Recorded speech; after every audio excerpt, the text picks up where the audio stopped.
The night Lena Marrow disappeared began like any other in the frozen valley of Pine Ridge, Montana, a town so small the mountains seemed to swallow it whole.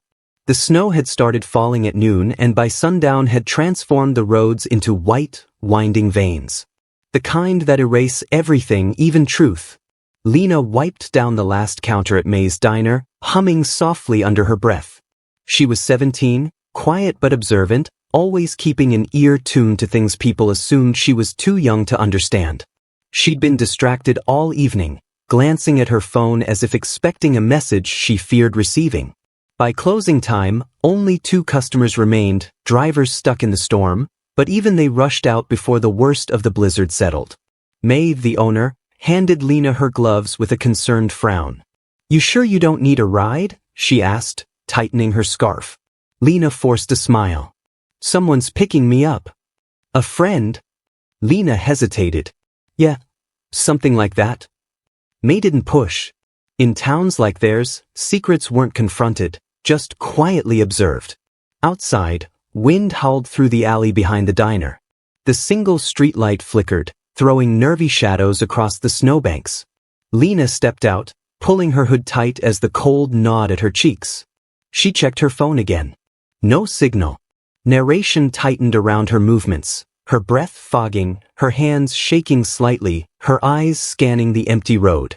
She wasn't scared of the storm. She was scared of being alone before he arrived.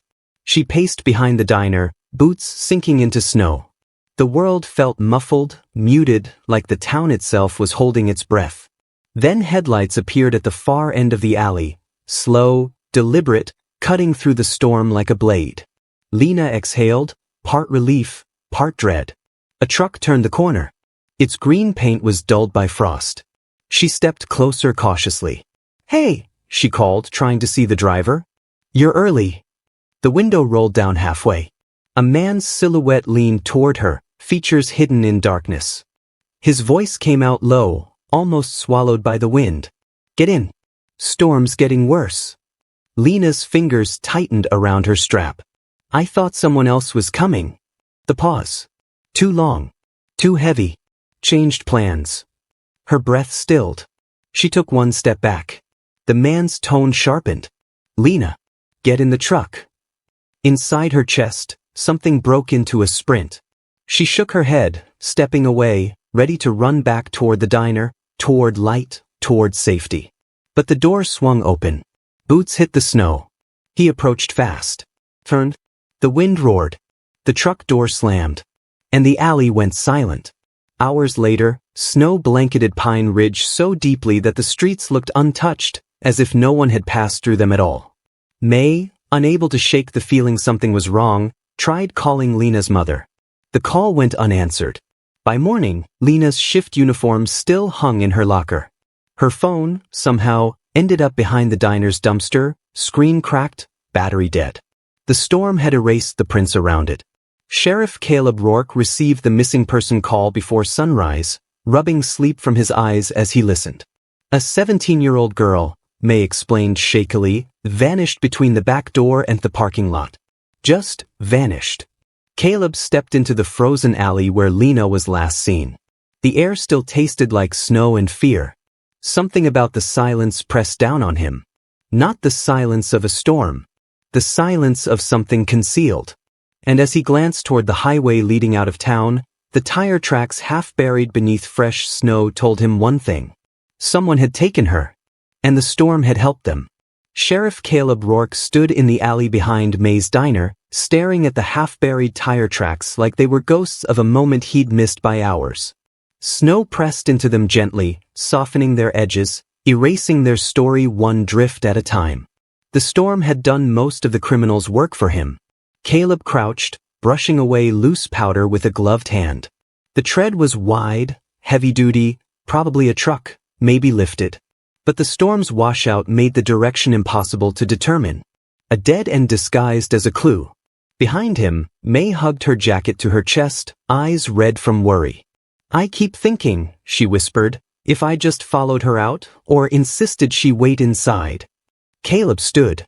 "This isn't your fault, May. Someone planned this. Storm or not, they knew exactly what they were doing." May swallowed hard. She looked scared earlier. I should have asked more. Caleb didn't respond. Some grief needed silence. He moved his search to the dumpster where Lena's phone had been found. The cracked screen was smeared with frost. The case had a thumbnail-sized dent as if it had hit the ground with force. He lifted the tape around the area, examining the thin indentation in the snow where her phone had landed. Description painted the scene in cinematic fragments. The alley stretching narrow and pale, wind carving through it like a blade, sheriff's boots sinking into soft drifts, May trembling near the diner's back door, sunlight barely touching the frozen brick walls. If Lena had been dragged or pushed, the evidence was long gone. The blizzard had scrubbed the world clean. Caleb's deputy, Jordan Hayes, jogged up with his breath clouding the air. We canvassed traffic cams on Main. Storm distorted most images, but he hesitated. One camera caught a green pickup heading toward the ridge about 10 minutes after her shift ended. May stiffened. Green? Like Rick Tolliver's truck. Caleb exchanged a look with Jordan. He knew that name well. Everyone in Pine Ridge did. Rick Tolliver was the local hunting guide. Big personality, bigger problems. Known for anger, for impulsive choices. For women leaving his cabin in tears. Not known for subtlety, but desperation made messy men dangerous. Caleb spoke carefully. We're verifying the plate. Nothing confirmed. But he's the only one who, May started, then stopped, guilt flooding her expression. Lena never liked him. She said he stared too long. That tightened something deep in Caleb's gut. He and Jordan split up to search the side road that led to the outer ridge. Snow creaked beneath them with each step. Pine trees leaned inward, branches heavy with ice, turning the path into a tunnel of white breath and quiet judgment. Half a mile out, Jordan pointed to a shallow indent off the road. Fresh boots. Big size. Probably male. Caleb knelt. The print's edges were smeared, softened by wind, but still readable. The pattern matched the type used by ranchers or guides, exactly the kind Rick wore. Before Caleb could examine further, a ranch dog barked in the distance, the sound sharp and unsettling in the frozen morning. Dogs notice things humans tried to bury. Back at the station, Caleb interviewed the last person who had seen Lena inside the diner, Evan Clark, the 19-year-old cook. Evan sat stiffly across the table, wringing his hands. I told her the storm was getting bad, Evan stammered. She said someone was coming to get her. Did she say who? Caleb pressed. Evan shook his head. No. But she kept checking her phone. Like she was waiting on a message from someone she wasn't sure would show. Did she seem scared? Evan hesitated. His voice lowered. More like trapped. Narration followed Evan's trembling eyes, the way they shifted to the snow-covered window, as if expecting Lena to walk out of the storm and prove them all wrong. But she didn't. And when the plate from the traffic cam finally came through, Jordan rushed into the room, breathless. It's confirmed, he said. The green pickup belongs to Rick Tolliver. Caleb didn't waste a second. We're going to his cabin. The storm had erased Lena's trail, but Rick might still be home before the truth slipped away with the melting snow. Rick Tolliver's cabin sat on the ridge like a scar on the mountainside, leaning, weather-beaten, and surrounded by acres of untouched snow. Caleb's truck rumbled up the icy path, tires crunching on the hardened crust. As they stopped, Jordan muttered under his breath, "Place always gave me the creeps." Narration wrapped the scene in a cold pulse, wind slicing across the pines, smoke trickling from Rick's chimney in thin, ghost-like threads, and the distant echo of a woodpecker tapping against frozen bark. A place built for someone who didn't want to be found. Caleb stepped out first. Eyes open. Rick doesn't like surprises. Jordan nodded. He likes women even less. Caleb shot him a warning look, but he couldn't argue. Rick's history with women was the worst-kept secret in Pine Ridge, shoved under the rug because no one wanted trouble with a man who knew his way around guns, knives, and the wilderness better than anyone. Caleb knocked on the door. The pause. Then a low voice grumbled inside, "Hold on." The door cracked open, revealing Rick Tolliver, tall, unshaven, smelling faintly of pine oil and whiskey. His gaze flicked from Caleb to Jordan, then to the cruiser parked behind them. "What's with the morning parade?" Rick asked. Caleb spoke evenly. "We need to ask where you were last night." Rick squinted. "Storm kept me in. Firewood, whiskey, movies. Same as every damn blizzard." Jordan stepped forward. "Anyone who can confirm that?" Rick's jaw tightened. "I don't need alibis. What's this about?" Caleb didn't blink. "Lena Marrow is missing."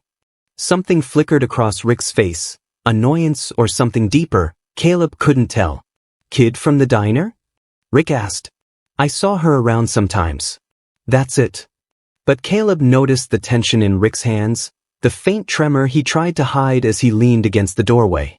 "We have footage of your truck heading toward town around the time she vanished," Caleb said. Rick scoffed. "This storm?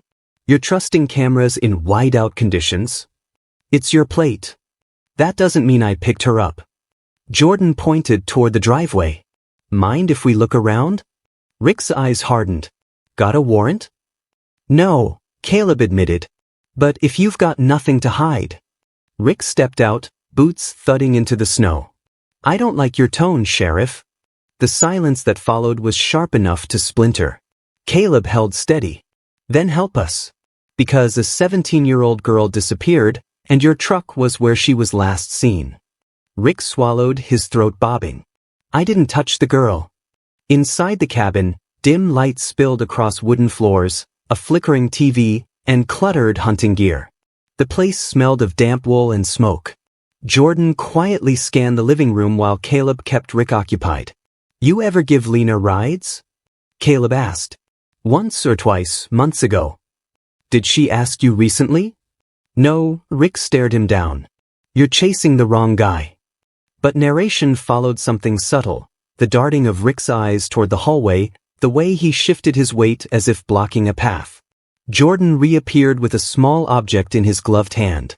"Caleb, found this behind the stove." A white wool glove, small enough for a teenage girl. Rick's face drained. "That's not hers." "You sure?" Caleb asked quietly. "It looks like one of the volunteers from last winter. Someone left it here. Don't pin this on me." "Rick," Caleb pressed, "why haven't you asked how she disappeared?" Rick froze. For a moment, the cabin held its breath. Then he snapped, "Because I know how this works. First you accuse, then you twist things, then suddenly I'm the monster." Jordan muttered, "You don't need our help with that." Rick shoved a hand through his hair, pacing now. "Someone's setting me up. Someone who knows I keep my truck out during storms. I didn't pick her up. I swear on my life." Caleb studied him. Rage masked as fear, or fear masked as rage. Hard to tell with men like Rick. Just as Caleb prepared to press harder, Jordan's radio crackled. "Dispatch, Sheriff, you're going to want to get back to the station.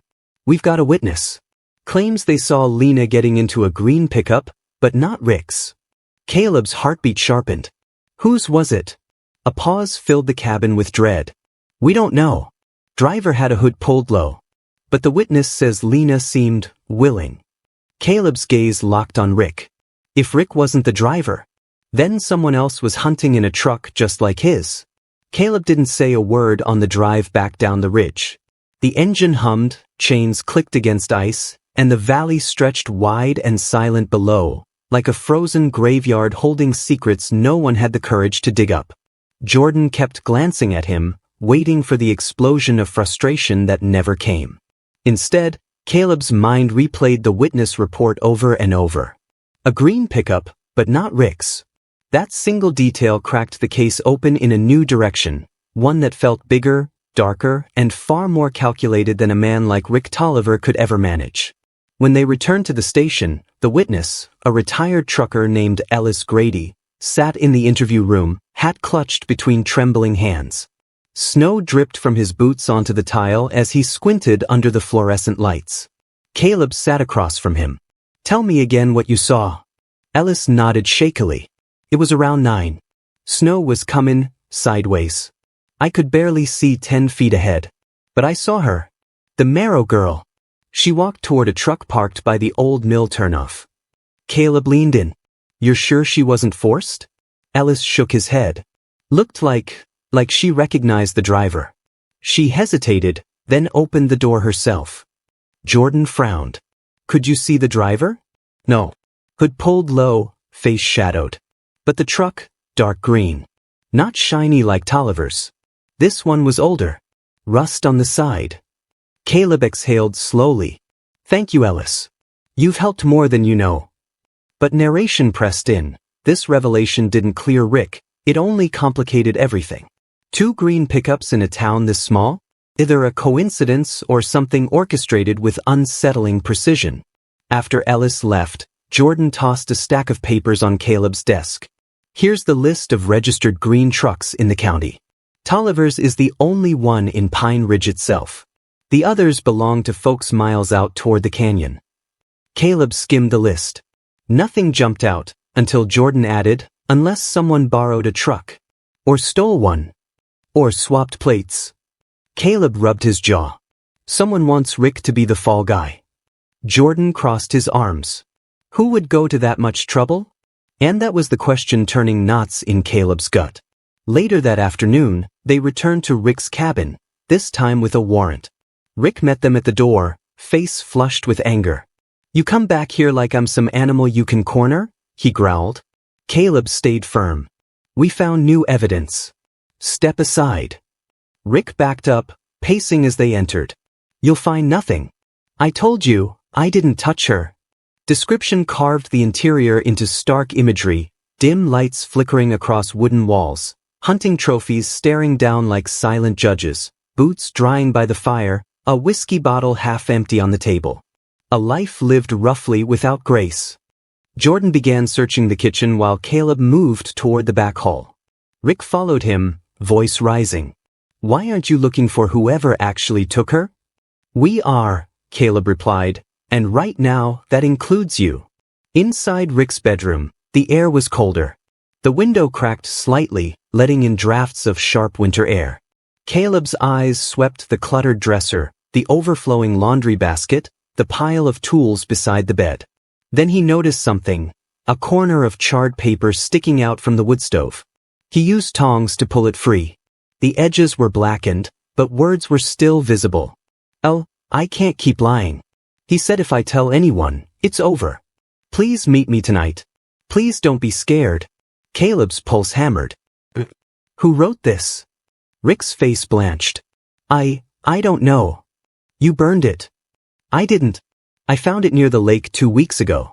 Thought it was some kid's breakup note. Caleb stepped closer. Why did you hide it? Rick swallowed hard. Because it scared me. And because I thought, maybe someone was trying to drag me into their mess. Jordan called from the kitchen. Caleb, you need to see this. They followed him to a drawer beneath the sink. Inside were rope fibers, coiled loosely, and a small folded cloth. When Jordan opened it, a familiar scent spread into the air, vanilla lotion. The kind Lena always wore. Rick stumbled back. No, that's not mine. I didn't put that there. Caleb stared him down. Who has access to your cabin? Rick hesitated too long. Finally, he whispered, I sometimes rent the place out during hunting season. Cash only. No paperwork. Who was the last renter? Caleb pressed. Rick looked sick. A guy who said his name was Sparrow. I never saw his real ID. Caleb froze. Sparrow. Rick nodded slowly. Yeah. Quiet type. Always watching. Told me he needed privacy. A chill crawled through the room, colder than the winter outside. Because in Lena's diary, those torn fragments her mother found, she mentioned a secret man she was afraid of. She called him Sparrow. Caleb exchanged a dark look with Jordan. Rick Tolliver might not be the monster. But he had let one in. The wind outside the remote lakeside cabin had grown harsher by the hour, rattling the wooden panels like impatient fingers demanding to be let in. Inside, Amelia sat on the edge of the lumpy couch, her eyes fixed on the dim lantern that flickered with every gust. The events of the previous night, Jake's sudden disappearance, the odd phone call, the discovery of the hidden envelope, still churned through her mind like stormy waves refusing to settle. She knew she had crossed a line by opening the envelope, But after everything Jake had kept from her, she felt justified. And yet, nothing could have prepared her for what she found inside. She lifted the document again, the edges slightly crumpled from her tight grip. A birth certificate. A name she had never seen before. And under Mother, it listed Amelia. Her own name. Her hands trembled. She had no child. At least, none she remembered. The cabin door creaked, snapping her back to the present. Her heart leaped as the shadows shifted, and for a moment she feared Jake had returned with yet another lie ready on his tongue. But it wasn't Jake, it was Laura, her sister, bundled in a thick coat with snow crusted in her hair. Amelia? Thank God, Laura gasped, shutting the door behind her. I drove all night. You didn't answer your phone. What's going on? Amelia wanted to collapse into her sister's arms, but the weight of the secret kept her upright. You shouldn't be here, she whispered. Laura narrowed her gaze. You sound like Mom did when she was hiding something. Amelia swallowed. I found something, Laura. Something impossible. Laura stepped closer. Is this about Jake? Because the police called me. They said he's being questioned about financial misconduct, and you might be in danger. Amelia blinked. Financial misconduct? Laura, Jake is involved in something much worse than that. She held out the birth certificate. Laura took it, scanning the details just as her breath caught. What is this? Who is this child? That's what I've been trying to figure out. Amelia stood and paced. And the envelope was hidden under Jake's floorboard. He didn't want me to find it. Laura shook her head. But this can't be real. You'd know if you'd had a child. Amelia hesitated, feeling the truth claw at her chest. Unless someone made sure I wouldn't remember. The room fell silent. Laura stared at her, horrified. Are you saying someone erased your memory? Amelia, listen to yourself. Amelia stopped pacing and faced her. Laura, I've had gaps. Moments I can't explain. And Jake knew things about my past I never told him. How else do you explain this? Laura looked away, gripping the certificate tightly. There's only one place we can get answers. Mom's storage unit. She kept everything. Diaries, hospital records, things she never wanted us touching. Amelia's stomach dropped. Their mother had always been secretive, always paranoid. After her death, they had agreed not to dig into her boxes. Some things were better left buried. But now Amelia wasn't so sure. A sharp knock hit the door, freezing them both. Did someone follow you? Amelia whispered. Laura shook her head. No. I didn't see anyone. The knock came again, louder this time. Amelia motioned for Laura to stay quiet as she inched toward the window, peeking through the frost-covered glass.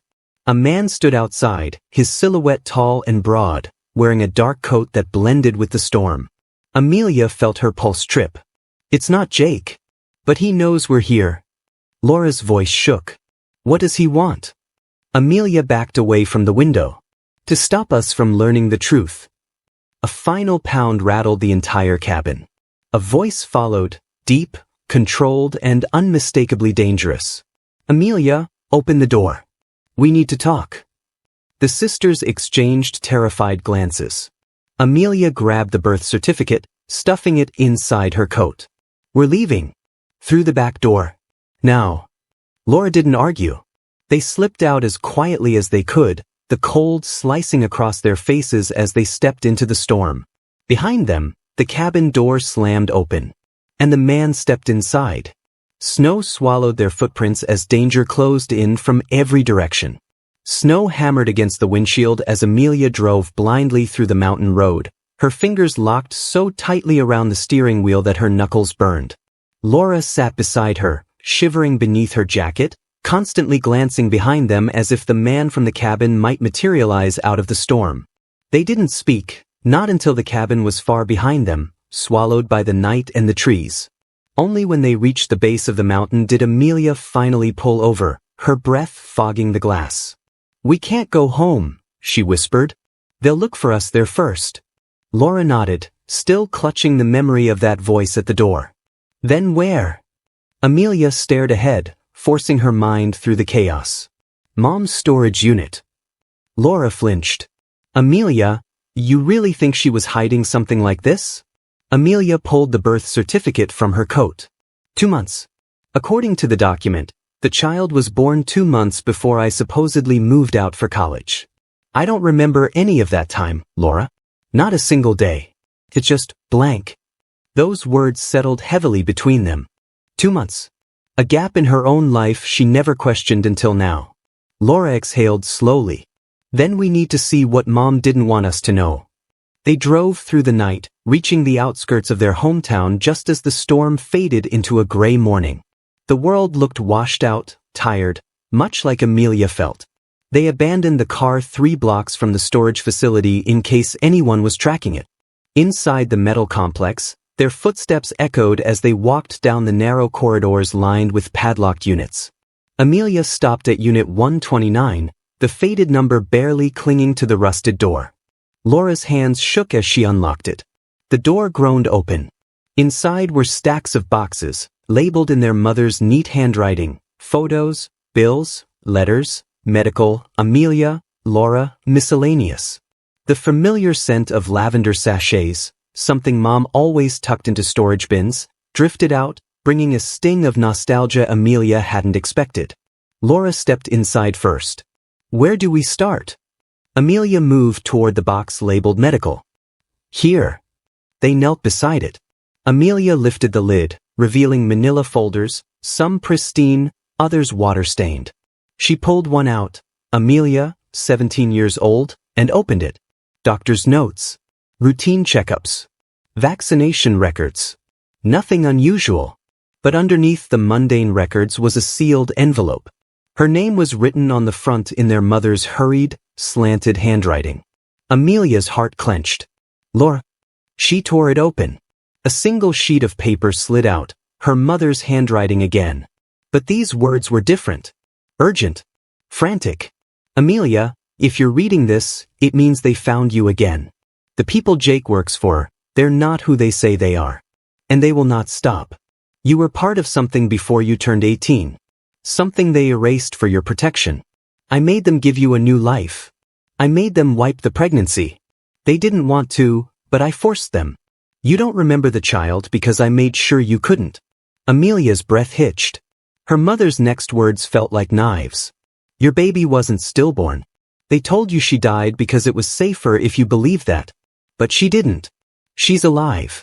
And they've been watching you both ever since. Laura's hand flew to her mouth. Oh my God. Amelia felt the room tilt, her pulse roaring in her ears. I had a daughter. A daughter they took from me. Her eyes trailed to the very last line. If Amelia ever learns the truth, they will come for her. And for the girl. Before Amelia could process it, a metallic clang echoed down the hallway. Footsteps. Heavy. Deliberate. Drawing nearer. Laura froze. Amelia, someone's here. Amelia shoved the letter into her pocket and blew out the lantern they'd brought. The unit plunged into darkness. The footsteps stopped right outside. A shadow moved under the door.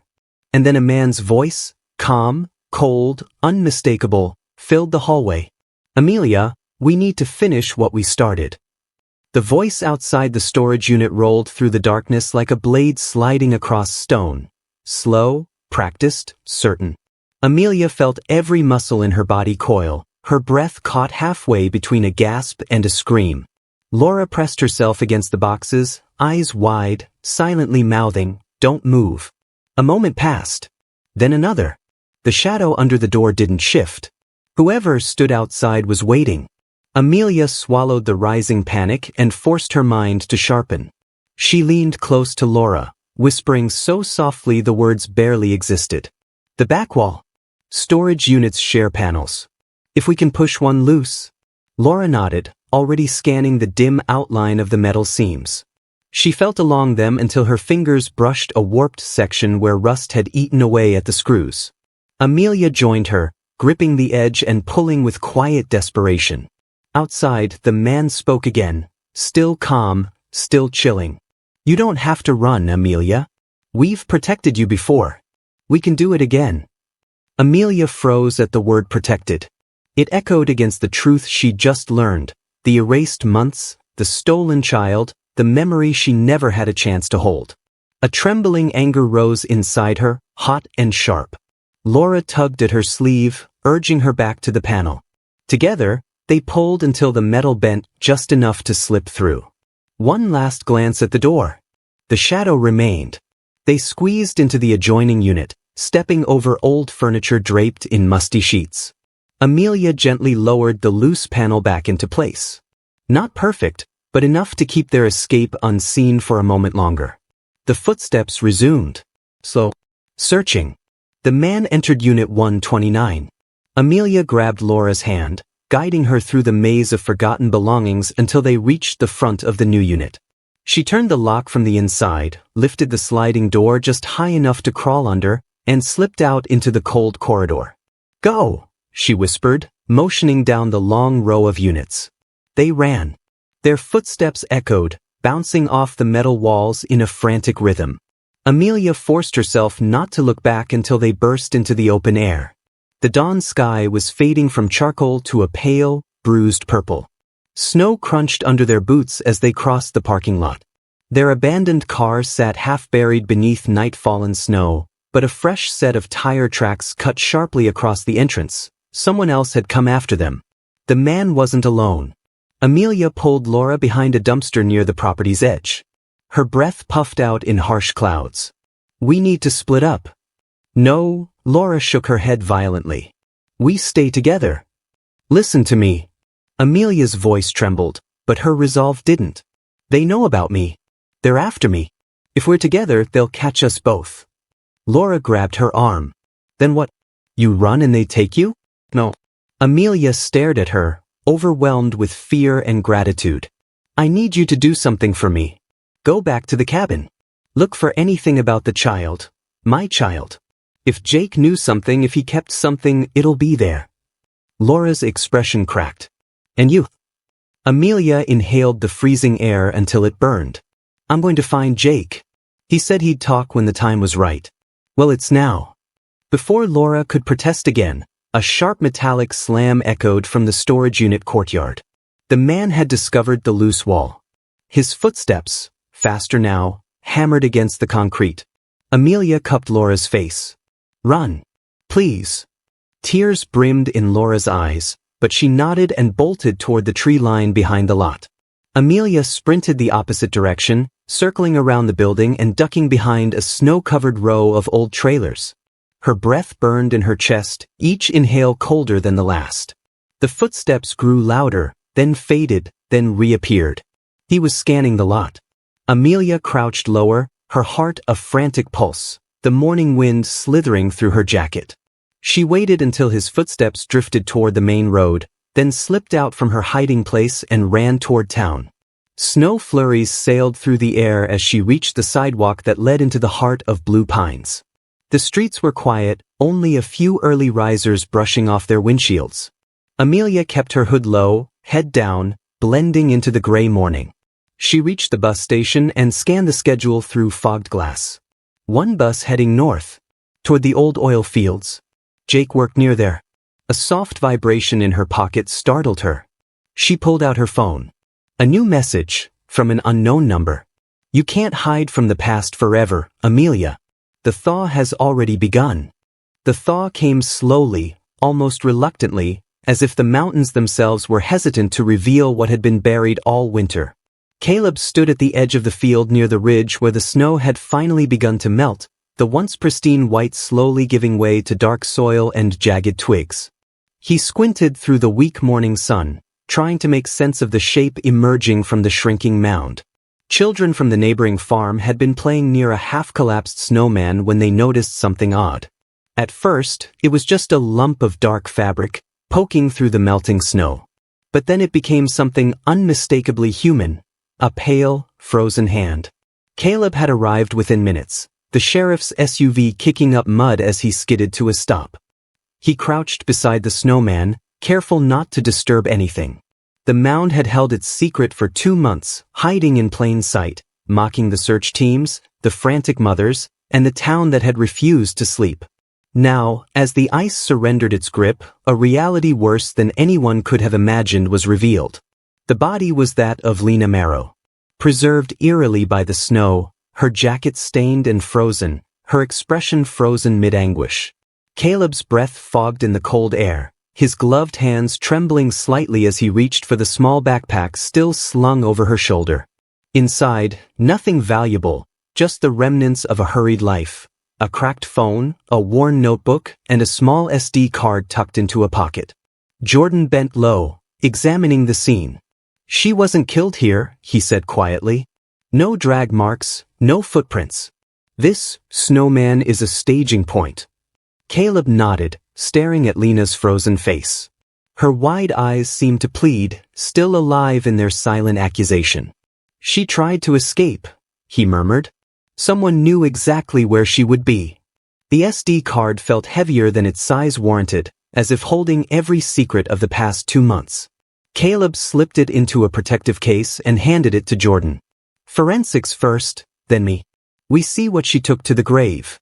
Description layered the scene, the melting snow pooling into muddy rivulets around the snowman's base, children frozen mid-play a few yards away, the distant mountains standing like silent witnesses, and a winter sun casting long, accusatory shadows across the field. Caleb's thoughts turned inward. 2 months of silence, empty searches, and cold leads had brought him here. And yet, the silence had not been empty. Lena had carried something. Someone had left clues, someone had watched, and now the snow was telling its story in fragments. Inside the snowman's folds, the SD card held a single folder. Caleb inserted it into the laptop back at the station. Images flickered across the screen. A figure standing over Lena, sometimes blurry, sometimes clear enough to recognize hands, posture, even the edge of a jacket. The voice on the recording was soft but insistent, calling her Little Sparrow. Caleb froze. The name pulled him like a hook into his chest. Sparrow. He had heard it whispered in Lena's diary fragments, a secret man she never named aloud. The investigation suddenly widened. Rick Tolliver might have been involved, but Sparrow, whoever he was, controlled the strings.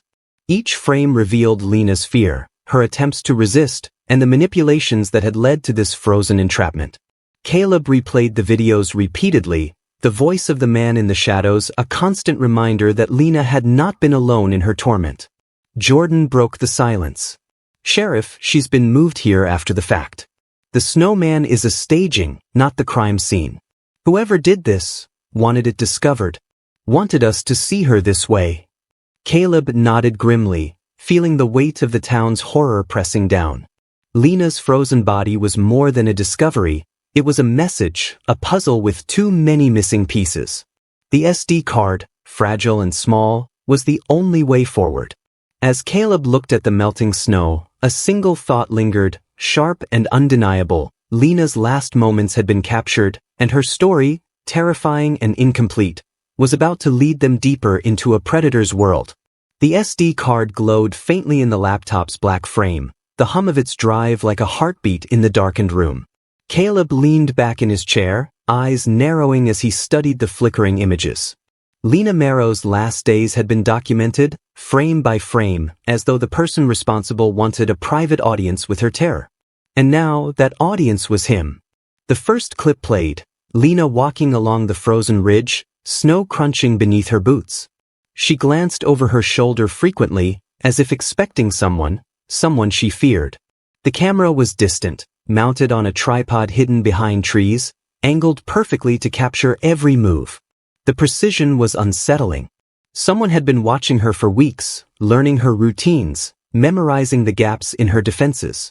Jordan, standing behind Caleb, let out a low whistle. This guy's meticulous. He didn't just follow her, he orchestrated it. Caleb didn't respond. His eyes were fixed on the next clip. The figure appeared, a man, hood low, features obscured, but posture commanding. He didn't approach Lena directly. Instead, he remained in the shadows, every movement deliberate, every step calculated. Yet, despite the distance, Caleb could see Lena flinch at the slightest sound of snow shifting beneath his boots. The narration in Caleb's mind wrapped itself around the footage.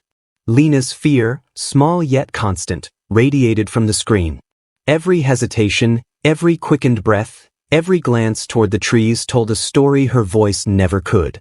This predator thrived on control, on invisibility. He had mastered the art of psychological terror, and the camera was his instrument. Jordan pointed to the monitor. "Sheriff, look at that." Caleb leaned closer. The next clip showed Lena entering a cabin, familiar from Rick Tolliver's property, but the interior was different, darker, more organized. The man followed her inside, unseen but omnipresent. He carried a small device, perhaps a second camera, positioned to record not just her movements, but her reactions, her fear, her whispered pleas when she thought no one could hear. "This isn't just stalking," Caleb muttered. It's a psychological cage." Jordan swallowed hard. "Do you think this is Sparrow?" Caleb's jaw tightened. The name had been whispered in Lena's diary, found in fragments among her mother's storage boxes. Sparrow, the man she feared, the orchestrator of her disappearance. The footage suggested a predator who didn't just want her gone. He wanted her terror cataloged, studied, and controlled.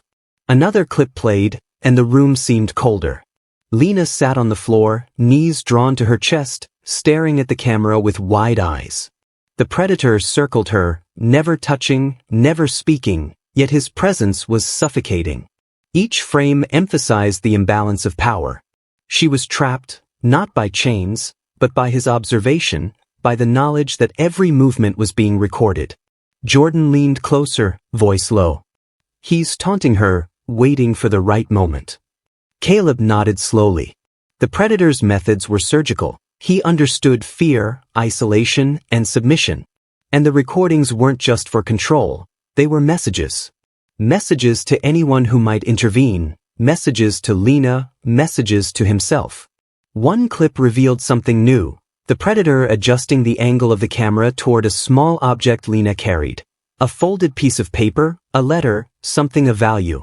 He studied it, paused, then moved it from her reach. Caleb froze. He's not just documenting her fear. He's manipulating it. Jordan's eyes darkened.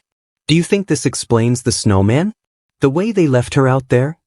Caleb exhaled slowly. It was a message. But there's more. Sparrow doesn't just want to scare them. He wants control. He wants to dictate the narrative. And he's already 2 steps ahead of us. The final clip played, the one that made Caleb stiffen in his chair. Lena, standing on the ridge, looking directly at the camera. For a split second, she seemed aware, almost defiant. And then the predator stepped fully into view. Hood down. Face partially obscured. Hand steady.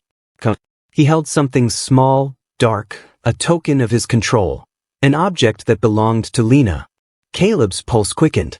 "We know who he is," he whispered. "And we know what he wants." Jordan's hand hovered over the keyboard. "Sheriff, what do we do now?" Caleb didn't answer immediately. He replayed the footage once more, studying Sparrow's movements, every twitch, every step, every pause. The predator had been patient, meticulous, calculated. And now, after 2 months of silence, he had made a critical mistake. "Tomorrow," Caleb said finally, voice low and firm, "we go to him. We find Sparrow before he decides what to do with anyone else. It's time the predator meets justice." The sun rose weakly over the thawing Montana fields, pale light spilling across the melting snow and muddy ruts. Caleb's truck rattled along the dirt road leading to the abandoned warehouse near the river, the tires crunching on ice turning to slush. Every mile felt heavier, loaded with months of failure, grief, and the urgency to stop Sparrow before he struck again. Jordan rode beside him, eyes fixed on the horizon, reviewing every detail from the SD card. "Sheriff," Jordan said quietly, breaking the tense silence. "The camera footage, we know where he's been hiding. Warehouse, west of Pine Ridge, just past the old mill. Tracks lead right there." Caleb nodded, jaw tight. "We move slow, we don't spook him. Just smart, patient. And he's dangerous." Description of the scene pressed in around them. The river curling sluggishly beneath chunks of ice, the skeletal trees lining the path like silent sentinels, and the warehouse looming ahead, rusted metal panels warped by years of wind and snow, its broken windows reflecting shards of pale morning light. The thaw was working against them. The melting snow revealed the old tracks, but it also left patches of mud that made escape visible. Caleb checked his gun, then looked at Jordan. Once we're inside, no mistakes. He knows fear. He's fed on it. We take control. They parked behind the warehouse, the truck sinking slightly into the thawing ground. Caleb motioned for the team to fan out, silent and deliberate. The air smelled of wet earth, rust, and decay.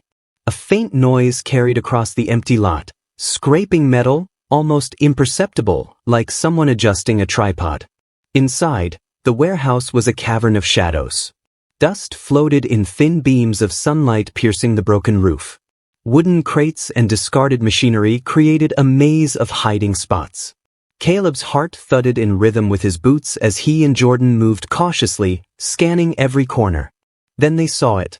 A corner rigged with cameras, lenses pointing toward a small platform. The SD card, Lena's recordings, they had been here. And now, Sparrow's trap waited. A sudden movement, a shadow shifting across the floor, made Caleb raise his weapon. Jordan mirrored him. "Stop!" Caleb shouted. The voice carried authority, measured and unyielding. Sparrow emerged from the shadows. Hood down, face partially obscured but unmistakable from the recordings. Calm, composed, exuding the same chilling control he'd exhibited for months. In his hand, he held a small box, the kind Lena had carried in the SD card footage. Caleb's pulse spiked. "Put it down, Sparrow. You're done." Sparrow smiled faintly, almost amused. "I suppose it's over," he said. His voice was smooth, measured, like ice sliding over steel. "But over for whom?" Jordan stepped forward, gun trained. "For you." For a moment, the predator did nothing. Then he dropped the box to the ground, letting it slide across the floor. Caleb seized the opportunity, moving quickly, handcuffs ready. Sparrow offered no resistance, though his eyes glittered with the same cold calculation that had terrorized Lena. Narration captured the tension, the thawed river reflecting the rising sun outside, shadows stretching long across the warehouse floor, the silence following the arrest almost louder than any sound, the knowledge that months of terror were finally being confronted in this quiet, muddy, light-soaked space.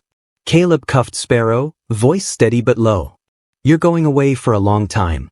And for Lena, for every girl you've terrorized, you'll never have that power again." Sparrow's eyes met Caleb's, unflinching.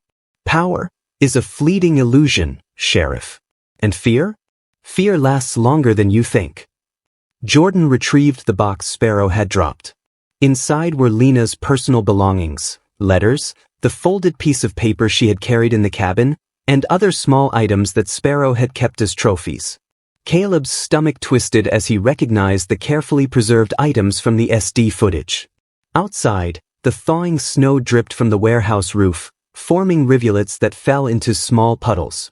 The first faint signs of spring air carried a promise, tentative and fragile, that some semblance of justice and closure had arrived.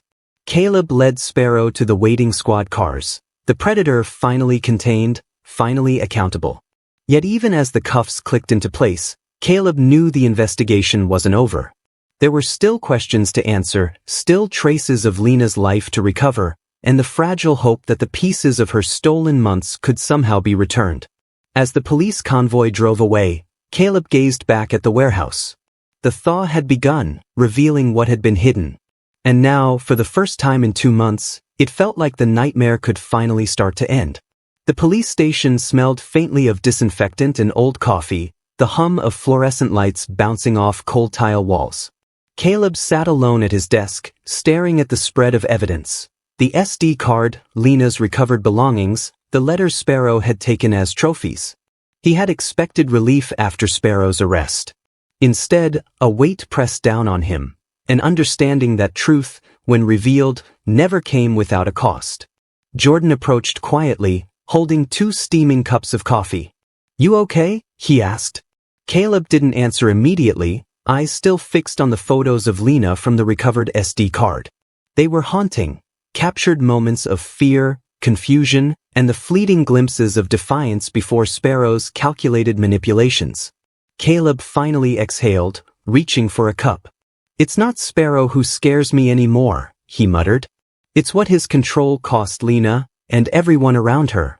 Discretion filled the room, sunlight slanting through the blinds, casting striped shadows across the floor, the faint clatter of typing from the next room, a chill in the air that no heater could chase away.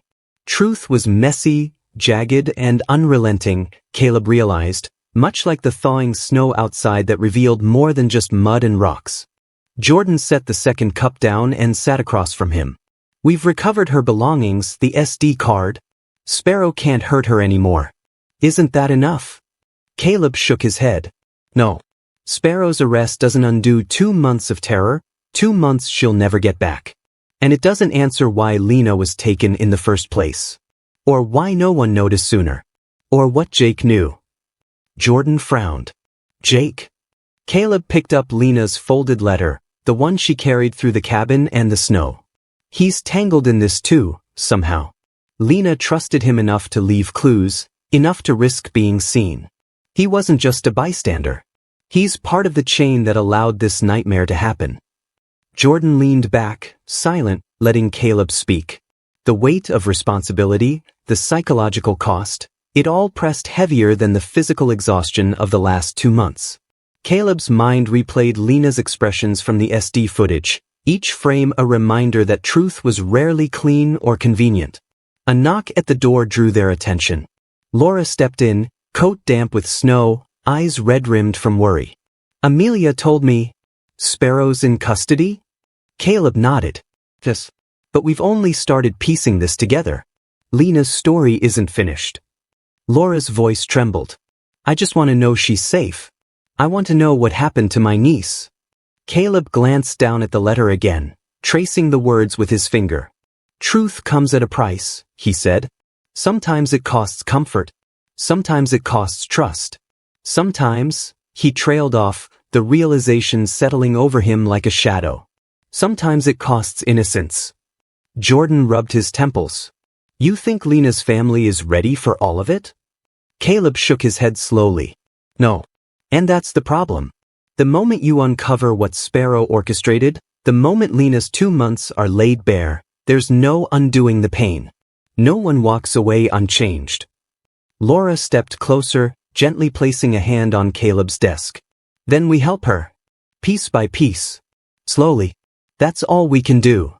Caleb looked at her, the weight of authority and empathy colliding in his chest. He realized she was right, but the truth, raw, brutal, and unrelenting, would leave scars. Everyone involved would pay in some way. Outside, the thaw continued, rivers of meltwater carving paths through the town, washing away snow but leaving traces of what had been buried. Caleb thought of Lena, alone in her frozen torment, and knew the thaw wasn't just physical. It was emotional, exposing hidden fractures, revealing what Sparrow had taken, and forcing everyone to confront it. Caleb set the letter down carefully. The truth costs something, he murmured, and we all have to decide if we're willing to pay. The thaw had spread across Pine Ridge like a slow awakening, snow melting in rivulets that cut through frozen earth, exposing everything that had been hidden for months. Caleb walked along the ridge where Lena's snowman had stood, now a mound of slush and mud, the remnants of what had concealed her body. The air was sharp with cold and wet soil, and every step sank slightly into the muddy ground. It was as if the earth itself had been keeping secrets, reluctant to release them until the moment was right. Caleb knelt near the melting mound, glancing at the footprints frozen into the mud. He studied the pattern, realizing for the first time that the snowman hadn't been a random disposal, it had been staged. Someone had intentionally left her there, visible enough to be discovered but hidden enough to torment the town. The freeze had protected Sparrow's secret, and now the melt was revealing truths in slow, deliberate fragments. Jordan approached, notebook in hand, scanning the scene with meticulous care. Look at this, Sheriff. The snow melted just enough to expose partial tracks leading away from the ridge toward the canyon. She didn't stay in one place. Someone moved her after the fact. Caleb exhaled slowly, gripping his coat. Which means what we thought we knew about where she was held is wrong. Sparrow's manipulation went deeper than we imagined. He wasn't just watching, he was controlling every movement, every location. Description captured the scene. the sun reflected off slushy patches, the trees dripping melted snow like slow tears, and the air smelled of damp pine and wet earth. The thaw wasn't just physical. It was symbolic, unearthing truths that had been frozen in fear, terror, and silence. Jordan's voice was low. "Sheriff, if she was moved, there's a chance her 2 months, the time she's missing, we can trace it. Evidence might still exist in the locations he used." Caleb nodded, feeling the weight of realization pressing down. Every clue Sparrow left, every staged location, every photograph or recording, it's a breadcrumb. And the melt, the thaw, is giving us the map to follow them. Finally, we can see the full path of what he did to Lena. A sudden glint in the slush caught Caleb's eye, a small metallic object half buried in mud. He knelt, brushing away dirt and water to reveal a locket. The chain was twisted and blackened from exposure, but inside, a tiny photograph of Lena as a child stared back at him. Someone had wanted her remembered, even while she suffered. Jordan leaned closer, eyes widening. This confirms it. Sparrow wasn't just documenting her fear. He was collecting keepsakes, evidence of control. He thought he could own her story, her identity. Caleb traced the edge of the locket. And the thaw, the melt, is rewriting it. Each piece we find, each detail uncovered, shifts the narrative back to her. We're taking it out of his hands. Jordan nodded slowly. The snowman, the stage tracks, the recordings, they're all connected. And now the physical evidence is surfacing. Finally, the missing months aren't just shadows in our investigation. They're tangible, traceable, and solvable. Caleb stood, looking out at the river glistening below, the thaw reflecting shards of sunlight on dark water. The melt had done more than reveal Lena's body. It had exposed the web of deception, the paths Sparrow had meticulously orchestrated, and the breadcrumbs that would lead to the people behind him. Caleb's voice was quiet, resolute. The thaw changes everything. What was hidden is now visible. And if we follow these traces, we finally get to the truth about Lena, her stolen months, and the ones responsible. The wind carried the scent of wet earth and possibility. The snow receded further, leaving tracks, evidence, and hope. The melt had begun, and with it, the path toward justice. The thaw had revealed fragments of Lena's story, but Caleb knew the SD card, the snowman, and the stage tracks were only part of it. There were pieces Sparrow had deliberately left unseen, moments captured by no camera, moments that would explain the missing 2 months, moments that would expose the hidden network that had orchestrated her captivity. Caleb and Jordan returned to the station, spreading Lena's belongings across the table. Letters, photographs, and the small, worn notebook were laid out meticulously, each item a silent witness to what Sparrow hadn't wanted anyone to find. The more they examined, the clearer it became that Lena's ordeal had been far larger than a single predator's obsession. Jordan flipped through the notebook. "Look at this. Dates, times, names, she was keeping track. She knew someone was watching, but this is a record of more than Sparrow. There are other people involved." Caleb's eyes narrowed. Sparrow was just the front man. Someone else, someone who coordinated everything, was behind the scenes. He controlled her movements, her isolation, and even the messages she left in the SD footage. He was the architect of her missing months. The letters revealed coded warnings. Lena had written them as though speaking to herself, reminders and instructions in case Sparrow's control slipped. One letter mentioned a meeting in a cabin she didn't recall, another hinted at a transfer from one hidden location to another. Each word was carefully chosen to convey the story without alerting her captor. As Caleb read aloud, the narrative began to fill in. Lena had been moved multiple times, always under the guise of normal routines, always with Sparrow ensuring she didn't recognize patterns that would allow her to escape. But between the recorded moments and the letters, she had left invisible traces, breadcrumbs for someone who could understand them. Jordan leaned closer to the laptop. The SD card showed the last 2 weeks before she was left in the Snowman. But nothing before that. Her entire captivity, the first 6 weeks, are missing. There's no footage, no recordings. She must have known they'd never film everything, and she used that gap to document herself secretly. Caleb picked up a photograph, one that had been tucked inside the notebook. Lena stood at the edge of a frozen pond, hood drawn low, a small diary clutched in her hands. In the background, a figure loomed, but it wasn't Sparrow. The posture, the movement, even the hand gesture suggested a different person entirely.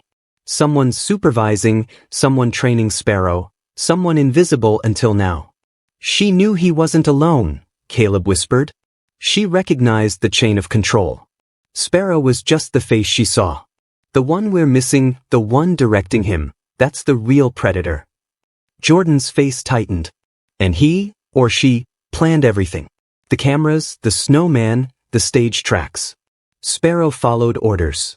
Everything was designed to be found only partially, to mislead anyone trying to follow her story. Caleb leaned back, the room silent except for the hum of the computer. The camera never showed the full picture because it was never meant to. Lena survived by documenting what couldn't be filmed. Every letter, every notebook entry, every hidden code, they were her way of leaving a map for someone who could piece it together. That someone was us. He picked up the last letter, carefully unfolded it. Her handwriting trembled slightly, but her words were precise. They are watching, but they cannot see everything. Trust the gaps. Follow the silence. They will not know until it's too late. Jordan swallowed hard. She knew. She knew we'd have to find the truth without seeing it all.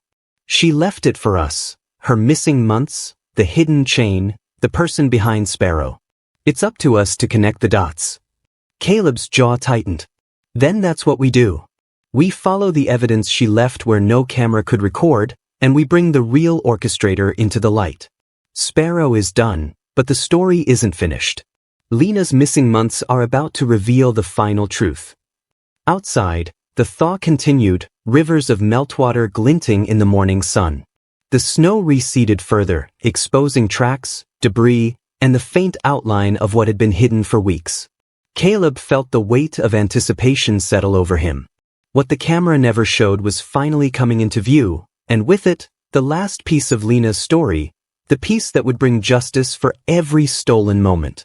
The sun had climbed high over Pine Ridge, melting the last stubborn patches of snow, and with the thaw came clarity. Caleb, Jordan, and their small task force followed the breadcrumbs Lena had left. The notebooks, the letters, the subtle clues hidden in the margins of her life. Each piece led them deeper into a web Sparrow had only been a small part of. And now, after months of investigation, they were closing in on the person who had orchestrated it all. The warehouse where Sparrow had been captured was silent, abandoned, the air thick with the memory of fear.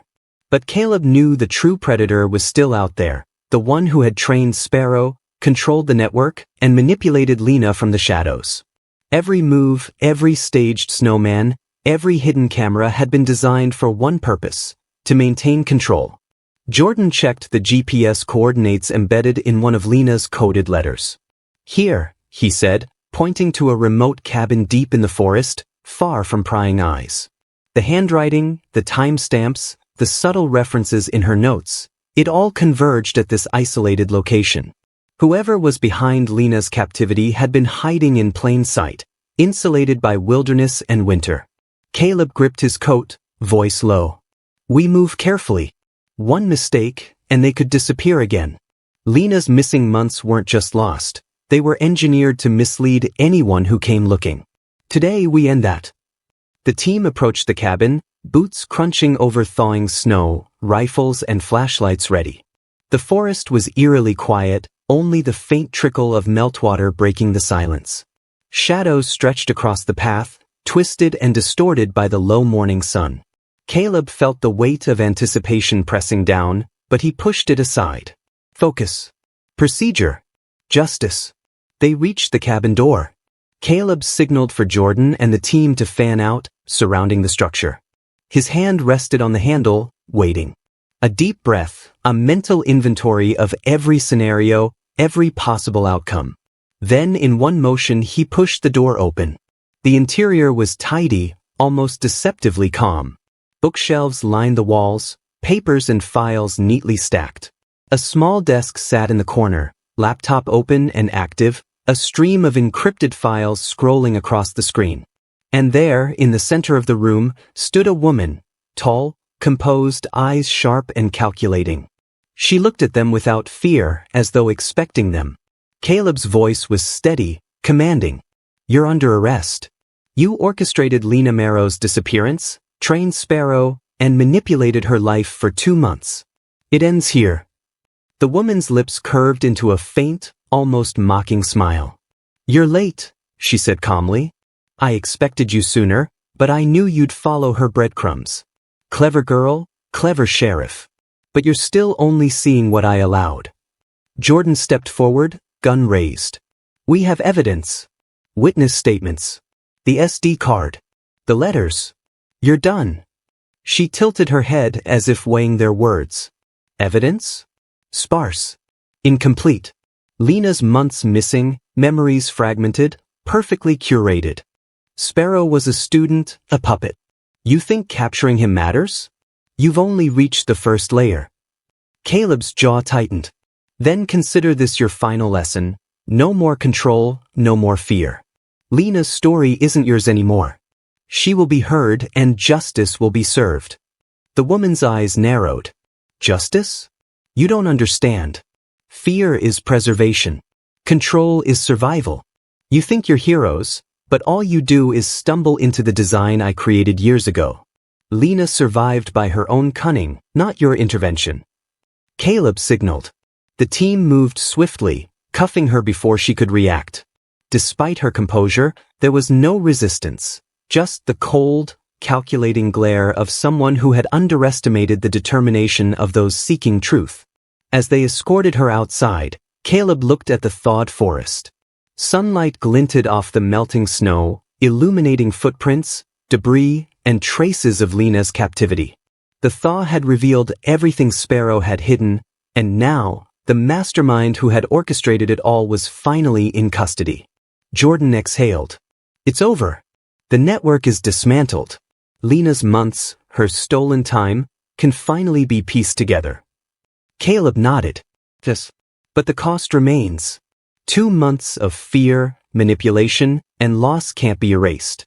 All we can do is restore her story, reclaim her life, and ensure the people responsible are held accountable. Outside, the forest was alive with spring's first whispers, dripping snow, birdsong, and the gentle hum of water running free. For the first time in months, the shadows that had haunted Lena's life were gone. The thaw had not only revealed the hidden truths, it had delivered justice. Caleb glanced at the woman in custody, eyes steely. The predator behind the camera is finally revealed, he murmured, and this time, the story belongs to Lena. The thaw had transformed the forest into a labyrinth of slush and mud, streams of meltwater carving paths through the trees. Caleb and Jordan advanced cautiously, rifles ready, tracking the breadcrumbs Lena had left behind. Every note, every coded message, every item in her possession led to one conclusion. Sparrow had been only a fragment of a larger, darker plan. The real predator had remained in the shadows, orchestrating her captivity, shaping her missing months with meticulous precision. The coordinates from Lena's final letter directed them to a cabin deep in the forest, far from the main roads, hidden by the trees and the remnants of winter. Caleb's boots sank slightly in the thawing snow with each step. He glanced at Jordan, who mirrored his tense focus. "This is it," Caleb said quietly. "The person behind Sparrow. The one controlling everything." The cabin appeared suddenly, its outline half hidden behind skeletal branches. Broken windows reflected the pale morning light, and the air smelled of wet pine and decay. Caleb signaled the team to fan out, surrounding the building. Silence hung thick, only broken by the distant trickle of water. Every instinct screamed that the person inside was waiting. Caleb gripped the door handle, heart hammering, and gave a subtle nod. The team moved as one, sweeping inside. Dust motes floated in the shafts of sunlight piercing the broken roof. Everything seemed deceptively calm. Books neatly stacked, papers organized, a small laptop left open, scrolling encrypted files. And then she appeared. Tall, composed, eyes sharp and calculating, the woman regarded them with a quiet confidence that sent a shiver down Caleb's spine. She was the predator who had manipulated Sparrow, who had meticulously controlled Lena's life. Her calm demeanor belied the cruelty she had orchestrated from behind the scenes. Caleb's voice rang out, firm and unyielding. "You're under arrest for the disappearance of Lena Marrow, the manipulation of Sparrow, and orchestrating her captivity for 2 months. Your control ends now." The woman's lips curved in a faint, almost mocking smile. "You're late," she said, voice smooth and measured. "I expected you sooner. But I knew you'd follow Lena's breadcrumbs. Clever girl, clever sheriff. But you're still only seeing what I allowed." Jordan stepped forward, gun trained. "We have evidence. The SD card, the letters, Lena's belongings. You're done." She tilted her head, considering him. Evidence? Sparse. Fragmented. Lena's missing months. They were never meant to be fully seen. Sparrow followed instructions, and every staged scene, every snowman, every camera was designed to mislead. You've only uncovered the surface. Caleb's jaw tightened. No more manipulation. No more fear. Lena's story isn't yours to control. It's time she is heard and justice is served. Her gaze sharpened. Justice? You don't understand. Fear preserves. Control protects. You believe yourselves heroes, but you're merely actors in the scenario I designed. Lena survived not because of you, but in spite of Sparrow's incompetence. Caleb signaled the team. They moved swiftly, cuffing her before she could react. Despite her composed exterior, she offered no resistance, just the cold, calculating stare of someone realizing she had underestimated the resolve of those pursuing the truth. As they escorted her outside, the thawed forest reflected sunlight off the puddles and melting snow. Every trace Lena had left, the notes, the hidden clues, the subtle instructions, was finally leading to justice. Sparrow had been a tool. This woman was the architect. Jordan exhaled. It's over. The network is dismantled. Lena's stolen months, the hidden pieces of her life, they can finally be recovered. Caleb nodded, eyes scanning the thawing forest. The cost remains, the months she lost, the trauma she endured. But now we can restore her story, reclaim her life, and ensure the people responsible are held accountable. Outside, birds called through the melting branches. The snow receded further, revealing footprints and evidence that had been hidden for months. The thaw had not only exposed the physical traces of Lena's captivity but had illuminated the entire network behind Sparrow. Caleb looked at the woman in custody, voice low and firm. The predator behind the camera is revealed, and this time, the story belongs to Lena. The thaw had transformed Pine Ridge, rivers of meltwater carving new paths through the forest, exposing what had been buried, revealing the traces of Lena's stolen months. But the physical thaw was nothing compared to the emotional one. Lena's life, fractured by Sparrow and the mastermind, now needed rebuilding. And Caleb knew the path to healing would be slow, painful, and fragile, but it had to begin. The first step was Lena herself. She had been moved into a secure, safe house, far from media attention, surrounded by familiar faces who could protect her while she processed the trauma. Caleb visited daily, sitting quietly at the edge of her recovery space, listening rather than speaking. Lena had learned, painfully, that silence could be safety, but now it was time for her voice to be heard, for her story to belong to her. Description captured the scene, warm sunlight spilling through thick curtains, casting a soft glow on the room, the faint hum of a heater battling the last remnants of winter chill, the smell of fresh coffee and drying clothes. Lena sat on the edge of her bed, hands trembling slightly as she clutched the notebook she had kept hidden from Sparrow. Each page, filled with codes, letters, and observations, was a lifeline, a reminder of her resilience and cunning. Jordan entered quietly, placing a stack of photographs on the table. These are from the thaw, from the locations Sparrow used. Some are for the records, some are for you, he said gently. Lena's eyes scanned them, lingering on images of the snowman, the cabin, and small objects she had hidden throughout her captivity. Each photograph was a fragment of control regained, proof that the predator no longer dictated her narrative. Caleb watched her closely. You're safe now. And the pieces you've left behind, they're being used to ensure no one else can be harmed like this. Lena's lips trembled. It's hard to even think about the months I lost. The fear. The isolation. Every step Sparrow and the mastermind took, it was designed to break me. Caleb nodded, understanding the weight she carried. It was calculated, but it didn't succeed completely. You survived, and now you can reclaim what they tried to steal. Piece by piece. Dialogue and description intertwined as Lena began to share her story. The letters she had written in secret, the coded messages in her notebook, even the small items she had hidden became tools of empowerment. Caleb and Jordan listened as she reconstructed the missing months, filling gaps the cameras never captured. Each detail was a victory, a moment she had preserved for herself, waiting for someone who could finally understand. She spoke of fleeting acts of resistance, the clever manipulations she had used to communicate without Sparrow noticing, and the mental strategies she had developed to survive. Her voice was quiet but steady, the weight of trauma balanced by the strength of her survival instinct. Each revelation brought relief and grief in equal measure, and Caleb offered steady reassurance. You did what you had to do. You outsmarted them, and now the truth is yours. Outside, the thawing forest mirrored Lena's recovery. Streams carried away the last traces of winter's grip, just as she carried away the fear Sparrow had left behind. The sunlight glinted off puddles, illuminating footprints that no longer belonged to predators, but to those reclaiming control. Her story, her life. Weeks passed. Lena began leaving the safe house, first for short walks, then for visits with family, carefully rebuilding trust and reclaiming the rhythms of normal life. Each step was cautious, each interaction measured, but she moved forward. She visited the field where the Snowman had once stood, standing in the melting patch where her captivity had ended, feeling the cold mud beneath her boots and breathing in the crisp air. For the first time, she felt ownership of the space instead of terror.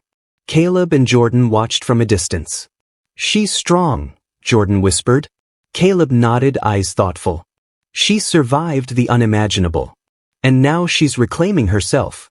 Sparrow, the mastermind, they took months, but they didn't take her will, her intelligence, or her voice. That's what matters most. The thaw had not only revealed Lena's physical captivity, it had illuminated her courage, her resilience, and the reclaiming of her life. With each passing day, she pieced together her story, faced her trauma, and reclaimed what had been stolen. The predators were gone, but Lena's narrative, once hidden and fragmented, was now hers entirely. As she stepped into the bright morning light, notebook in hand, Lena exhaled slowly, feeling the weight of survival transform into empowerment. The thaw was complete, not just of snow, but of her life, her story, and her future.